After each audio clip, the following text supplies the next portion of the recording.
Assalamualaikum warahmatullahi wabarakatuh. Ketemu lagi pada pembelajaran matematika. Hari ini kita akan membahas mengenai koordinat kartesius.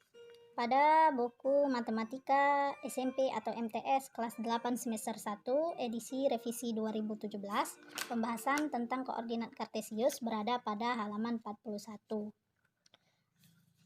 Nah, apa fungsi dari koordinat kartesius itu sendiri? Nah, koordinat kartesius ini digunakan untuk menentukan posisi suatu titik atau benda menggunakan satu atau dua atau lebih bilangan dan memiliki acuan sumbu yang tetap. Di sini pada diagram kartesius kita menggunakan dua sumbu ya. Di sini ada yang namanya sumbu X. Sumbu X itu adalah sumbu yang horizontal, biasa disebut dengan absis. Dan satu lagi sumbu yaitu sumbu Y, ya, sumbu Y. Nah, sumbu Y itu adalah sumbu yang vertikal, ya, biasa disebut dengan ordinat.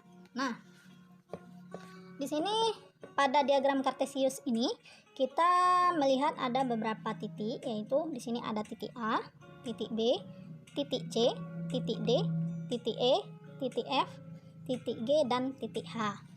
Nah, coba kalian perhatikan di sumbu X itu, angkanya dimulai dari yang di sebelah kanan sumbu X, ya.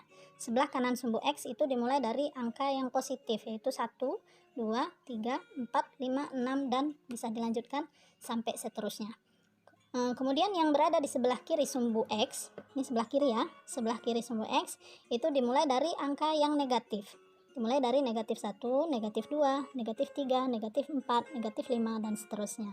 Nah, pada sumbu Y, sumbu yang vertikal, di sini angka yang di atas sumbu Y, angka yang berada di atas itu adalah angka yang positif. Dimulai dari angka 1, 2, 3, 4, 5, dan seterusnya. Dan berada di bawah itu adalah angka yang negatif. Dimulai juga dari angka min 1, min 2, min 3, min 4, min 5, dan seterusnya. Nah, hari ini kita akan melihat posisi titik ini terhadap sumbu X dan terhadap sumbu Y. Nah, di sini kita lihat ada ya, titik A itu kita lihat di sini bagaimana posisinya terhadap sumbu X ataupun terhadap sumbu Y. Yang pertama kita lihat titik A berada 6 satuan terhadap sumbu X. Cara menghitungnya adalah ini sumbu X ya, sumbu X. Ini titik A-nya, kita hitung ke bawah.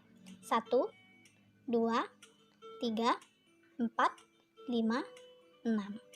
Berarti 6 satuan terhadap sumbu X. Nah, bagaimana terhadap sumbu Y-nya? Kita lihat, kita hitung. Karena ini sumbu Y-nya, berarti A itu melangkah ke kiri. Nah, berapa langkah? 1, 2, 3.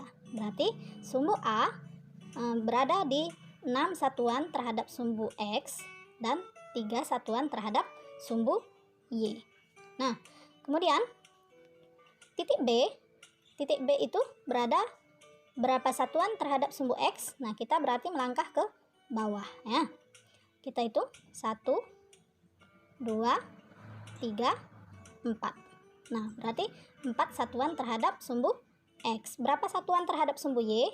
Nah, caranya kita melangkah ke arah kiri. Berapa langkah? 1, 2, 3, 4. Berarti 4 satuan terhadap sumbu Y. Nah, sampai di sini kalian mengerti ya? Nah, kita lihat lagi titik C. Titik C ini berapa satuan terhadap sumbu X? Sumbu X berada di bawah, berarti kita harus menghitung ke bawah berapa satuan. Nah, ini titik C. Ya, titik C. 1, 2, 3. Berarti 3 satuan terhadap sumbu X. Nah, bagaimana dengan ke sumbu Y? Berarti kita melangkahnya ke arah kanan. Nah, berapa satuannya? Kita hitung 1, 2, 3, 4. Berarti 4 satuan terhadap sumbu Y. Berarti C itu 3 satuan terhadap sumbu X dan 4 satuan terhadap sumbu Y. Nah, demikian juga dengan D. D itu berapa satuan terhadap sumbu X? Artinya kita ke bawah, menghitungnya ke bawah ya. Menghitungnya ke bawah. Coba. 1, 2, 3, 4, 5. Berarti 5 satuan terhadap sumbu X. Nah, bagaimana dengan sumbu Y? Berarti D itu melangkah ke kanan. Berapa langkah? Ya, ini D-nya, berarti kita mau melangkah ke kanan. 1, 2, 3, 4, 5, 6. Berarti 6 langkah terhadap sumbu Y. Lanjut ke titik E. Titik E berapa satuan terhadap sumbu X? Berarti kita melangkahnya ke atas supaya mendekati sumbu X. Nah, berapa satuan? Berarti kita hitung dari E. 1, 2, 3, 4, 5. Berarti 5 satuan terhadap sumbu X. Nah, berapa satuan terhadap sumbu Y? Caranya sama. Berarti dia melangkah ke arah kanan ya. Ini sumbu Y-nya, berarti dari titik E kita melangkah ke arah kanan. Oke, berapa langkah? 1, 2, 3, 4, 5. 5 satuan juga terhadap sumbu Y. Artinya titik E itu posisinya 5 satuan terhadap sumbu X dan 5 satuan terhadap sumbu Y. Lanjut ke F, titik F. Berapa satuan terhadap sumbu X? Caranya sama ya. F itu berarti dari posisi titik F menuju ke sumbu X, berarti kita ke atas. Berapa satuan? 1, 2, 3. 3 satuan terhadap sumbu X. Kemudian berapa satuan terhadap sumbu Y? Ya, sumbu Y, ini titik F-nya, sumbu Y-nya ke sebelah kanan. Berarti F itu melangkah ke sebelah kanan. Berapa satuan? 1, 2, 3. Berarti titik F berada di posisi 3 satuan terhadap sumbu X dan 3 satuan terhadap sumbu Y. Nah, titik G berapa satuan terhadap sumbu X? Artinya dari titik G kita melangkah ke atas ya. Ke atas berapa satuan?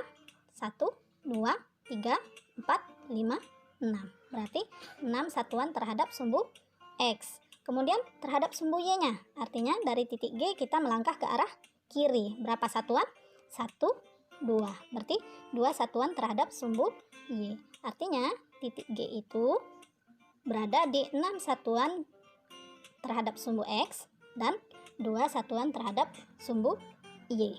Nah, yang terakhir ini adalah titik H. Bagaimana posisi titik H terhadap sumbu X?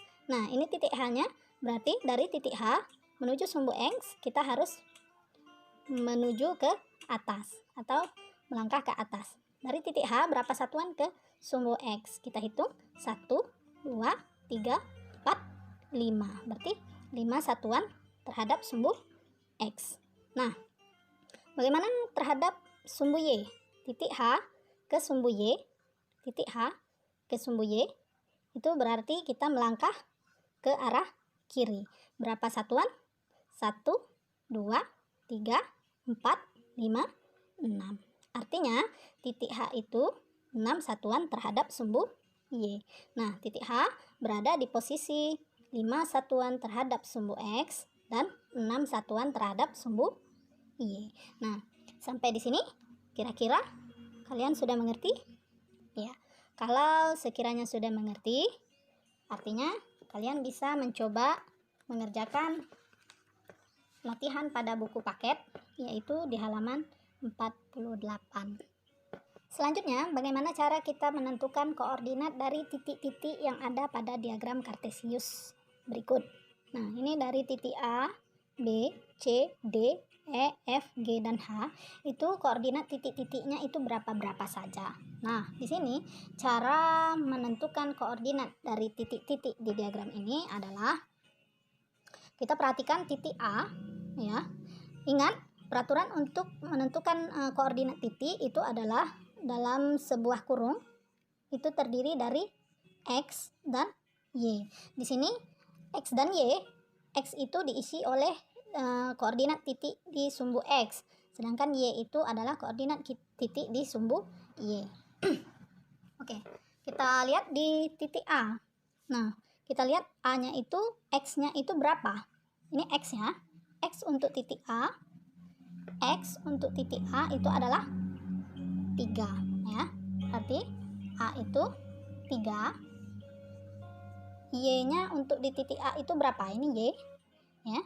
Titik A itu berada di 6. Oke, berarti A itu 3,6. Selanjutnya B. B-nya itu kita lihat X-nya dulu. X-nya itu berada di 4. Sedangkan Y-nya itu berada di 4. Ini 4-nya. 4. Berarti koordinat titik B adalah 4,4. Selanjutnya titik C. Titik C sama seperti tadi, X-nya berada di min 4. Ini X. X-nya berada di min 4. Artinya C itu min 4, koma. Nah, C itu berada di Y-nya di angka berapa? Ini Y, ini C-nya. Y-nya berada di 3. Artinya titik C berada di koordinat min 4,3. Nah, kemudian titik D sama seperti tadi, kita cari yang di X-nya dulu. Di X, D itu ketemu min 6. Kita tuliskan.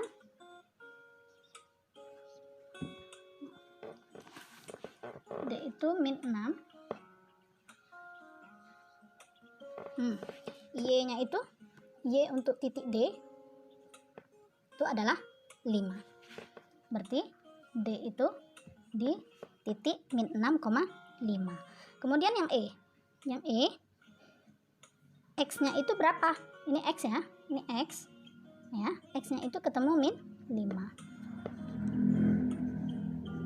Kemudian Y-nya itu di min 5 juga. Ya, min 5. Artinya titik E berada di titik min 5, min 5. Kemudian yang F. F itu titik X-nya berada di min 3. Jadi kita tulis min 3. Kemudian Y-nya itu berada di min 3 juga. Artinya titik F berada di posisi min 3, min 3. Kemudian yang G. Ini yang G. Kita lihat titiknya berada di 2.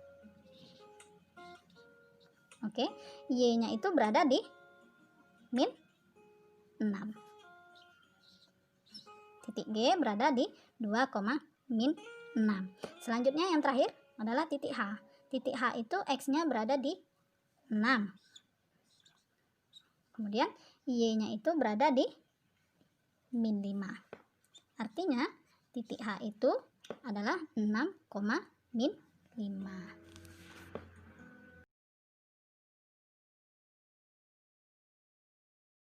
Oke, semoga bermanfaat. Ditutup dengan Assalamualaikum warahmatullahi wabarakatuh.